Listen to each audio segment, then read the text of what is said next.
Well, you mentioned the word inflation there. You recently said you have no short-term answer to bring down gas prices, but as you know, it's not just gas prices now. Rents are up. The cost of everyday items are up. Inflation in the U.S. is at a 13-year high. So when specifically should Americans expect those prices to come down?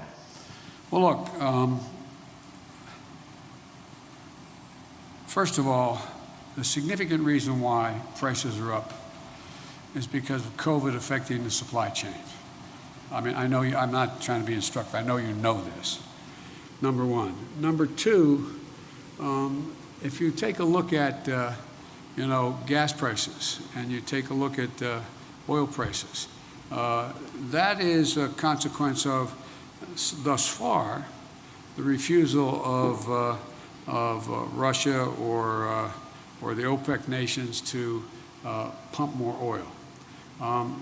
And we'll see what happens on that score sooner than later. Number three, I think if you take a look at what we're talking about, if you look to this coming Thanksgiving, we're in a situation where we find that we are in a very different circumstance. Last Thanksgiving, as I said, this year we're working on a supply chain issue. But last Thanksgiving, I sat down with my wife, my daughter, and my son-in-law. This Thanksgiving, we're all in a very different circumstance. Things are a hell of a lot better, and the wages have gone up higher, faster than inflation, and we have generated real economic growth. It doesn't mean these dislocations aren't real.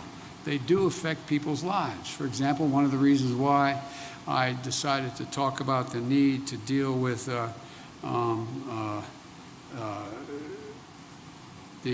operation and the gouging that occurs in some of the pricing of beef and chicken and other things is that that's why I think that's why I indicated to you we're going to look at whether or not there's a violation of antitrust laws and what they're doing.